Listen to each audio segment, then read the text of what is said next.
Her phone displayed a calendar from 10 years ago, with today's date circled. The glow painted her hands an unhealthy blue, like cold moonlight under skin. She stood alone in the kitchen, barefoot on tile that had lost its warmth hours earlier. The house sunk into its nightly hush. The refrigerator hummed with a tired patience. Pipes ticked somewhere in the walls, contracting. Outside, the streetlight at the corner flickered once, then steadied, its amber halo pressing against the curtains. She hadn't meant to check her phone. It had buzzed in her pocket, just once, soft, almost apologetic, and habit had done the rest. Now she stared, thumb hovering, breath shallow. The calendar app wasn't something she used. She kept dates in her head or pretended she did. But there it was, open without being opened. The month grid stark and old-fashioned, the font thinner than she remembered. 10 years ago, the year glared from the top like an accusation. Today's date was circled in red. Not a reminder, not an event, just the circle, imperfect, as if drawn by a finger that had pressed too hard. She locked the screen. The kitchen dimmed, the blue light gone, and for a moment the silence felt relieved, like a held breath released. Then the phone vibrated again. A notification banner slid down as she unlocked it. Missed call? Yesterday, 11:58 p.m. The timestamp pulsed, numbers briefly scrambling before settling into place. Yesterday. She frowned. She'd been asleep at 11:58. Hadn't she? She tapped the call log. The missed call was there, highlighted faintly, as if recently selected. No contact name, just a number she didn't recognize. When she scrolled, the list juddered, skipping entries, dates blurring. A second missed call appeared beneath it. 10 years ago. Same time. Same number. The refrigerator hum deepened, the pitch sliding down a fraction, like a voice lowering. She became aware of the air, how it felt heavier near the floor, cooler around her ankles. The clock above the sink ticked, too loud now, each second a small impact. "This is stupid," she whispered, testing the sound of her voice in the empty room. It sounded thin, distant, like it had traveled to her from somewhere else. She opened her messages. An unread text sat at the top, marked with a gray dot.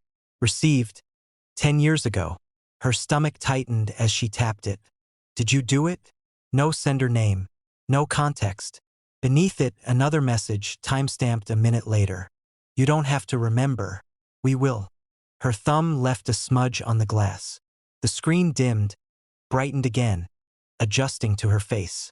She tried to think 10 years ago she would have been younger, different.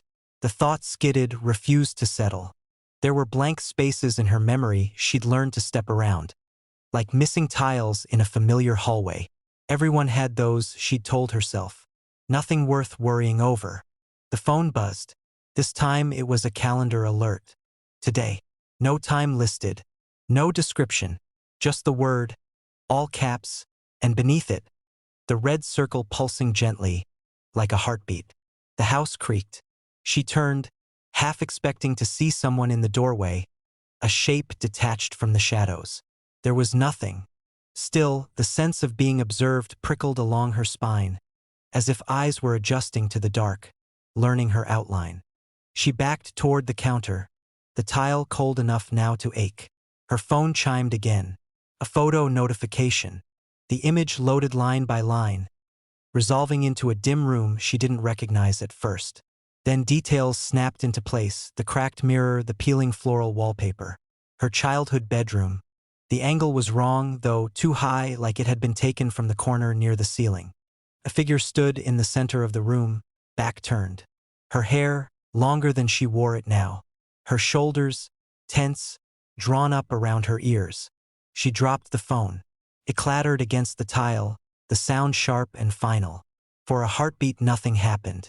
Then the screen lit anyway, face up, casting that same blue glow across the cabinets. The floor, her bare feet. The clock ticked. She picked the phone up with shaking hands. The photo was gone. In its place, a new message typed itself, letter by letter. You said you'd come back. Her mouth tasted metallic. Come back from where? she asked the empty kitchen. The reply came immediately. From today. Her head throbbed, a pressure building behind her eyes. A memory stirred, reluctant, like something waking under ice. A night, a different kitchen, or maybe the same one before the counters were replaced. A phone ringing unanswered. A promise made to herself, desperate and absolute. If she didn't remember, if she cut that day loose, it couldn't reach her again. The lights flickered. The streetlight outside went dark, plunging the room into shadow broken only by the phone's glow. In that light, she saw the calendar again, the old year fixed and unmoving. The red circle began to thicken, ink bleeding outward. Her phone vibrated continuously now, a frantic insect buzz. Notifications stacked, sliding over one another. Voicemails marked urgent, photos refusing to load, calendar alerts duplicating themselves. Today, today, today. The air felt wrong, dense, as if time itself had slowed, thickened. Each tick of the clock dragged. Sweat cooled on her skin. A voicemail began to play without her touching it. Her own voice filled the kitchen, younger, trembling. If you're hearing this, it means I did it. I erased today. I circled it so I wouldn't forget that I forgot. Please, when it comes back, don't answer. Don't open anything. Don't let it. The audio warped, stretched, then cut off. The phone screen went black. For a moment, there was nothing but darkness and the sound of her breathing. Then the screen lit once more. The calendar had changed. The year at the top increment, numbers flipping rapidly until they stopped on the present. Today's date was circled in red. A new alert appeared beneath it. Event in progress. The clock above the sink chimed midnight. As the sound faded, her phone buzzed softly in her hand. Once, familiar, inevitable. And she realized with sinking clarity that she had already seen this notification before. 10 years ago, standing in this same kitchen, on this same night, deciding to forget. The circle pulsed. Waiting. The air smelled like her grandmother's perfume, who died in this house. It met her before the door finished opening. A cool floral sweetness edged with something older, like pressed linen left too long in a drawer. The scent slipped into her lungs and stayed there, an uninvited memory that refused to name itself. She paused on the threshold, hand still on the knob, listening to the house breathe. The place had shrunk, or maybe she had grown and forgotten. The entryway ceiling felt lower, the walls closer together, the yellowed wallpaper lifting at the seams as if it were trying to peel itself free. She stepped inside and the door shut with a patient click behind her. The sound swallowed almost immediately by the thick quiet. Dust lay everywhere, undisturbed, but the perfume didn't belong to dust. It was fresh enough to be recent, as though someone had passed through minutes ago. Her grandmother wore it every day, a habit she had never broken, even when she stayed in bed all afternoon, even when the housekeeper suggested switching to something lighter. "You don't stop being yourself because you're old," she'd said. The memory felt borrowed, the words half erased at the edges. The floorboard beneath her heel creaked. One sharp note, then a settling sigh. She waited for the echo, for the house to answer itself, but the sound ended cleanly. She took another step, another creak farther in, not where she'd put her weight. The sound traveled ahead of her, guiding her down the hall she hadn't meant to take. Her suitcase sat by the door, unopened. She told herself she'd move it later. The living room curtains were drawn, the air dim and cool. Furniture wore pale cloths like funeral veils. As she crossed the threshold, the perfume thickened, blooming into a fuller presence, the way it used to cling to her grandmother's sweaters. It came from the corner by the window, where the old armchair waited, its upholstery sun-faded and frayed. She hadn't sat in it in years. She wasn't sure she ever had.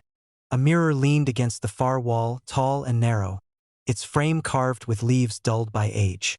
She remembered it being hung once, before the nail loosened. Or perhaps she remembered someone telling her that. She caught her reflection as she passed.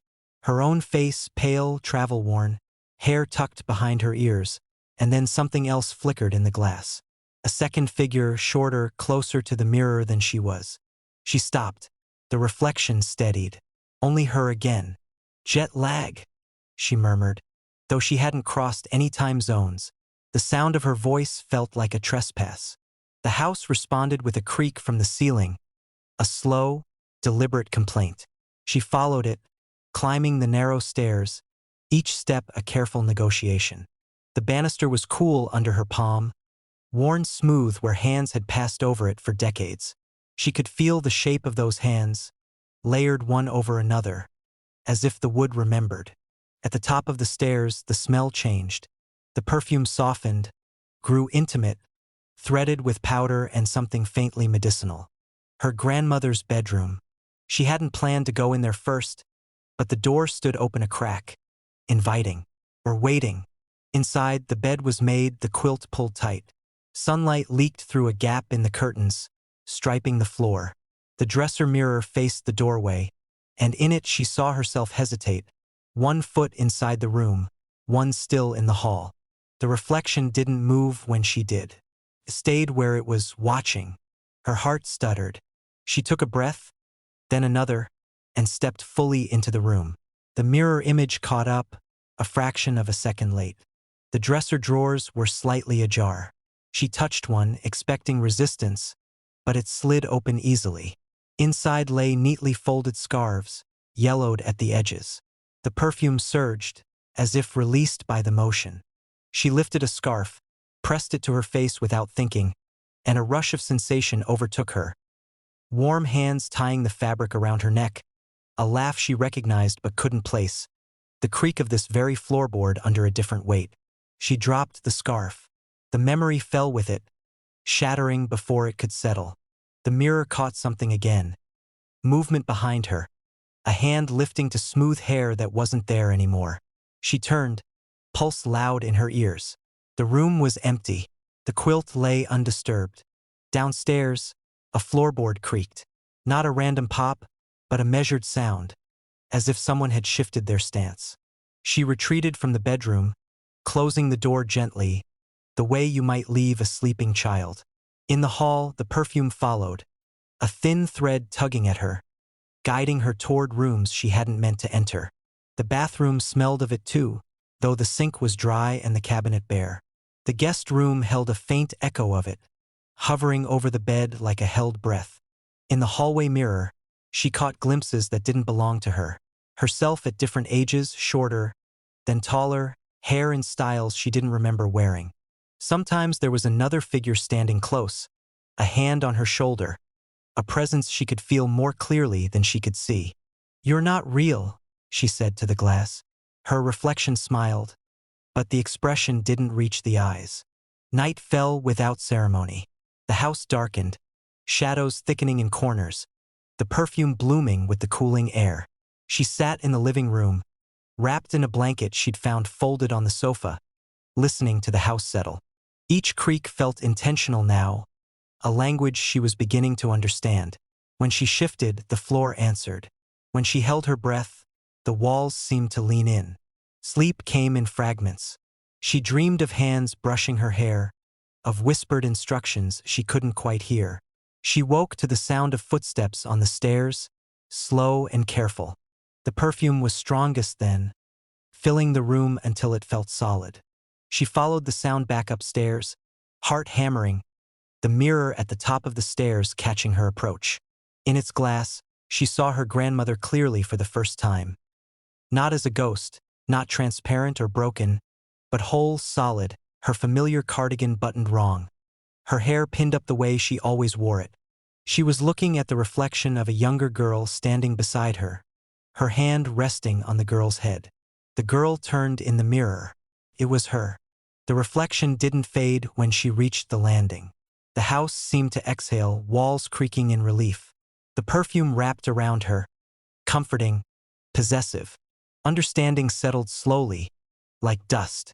Her grandmother hadn't lingered as a spirit trapped by unfinished business. She had stayed because the house had learned her shape, her routines, her scent. It had kept her the way it kept everything, pressed into wood and fabric and glass. And in doing so, it had kept pieces of everyone who had loved her, especially the child who had grown up here and then left. The mirror showed her grandmother smiling, proud. The house remembered them both perfectly. When she stepped closer, the glass warmed beneath her fingers. The scent deepened, enveloping, and the line between reflection and room softened. The floorboards creaked in welcome. Behind her, the front door remained closed, the suitcase still waiting where she'd left it, untouched.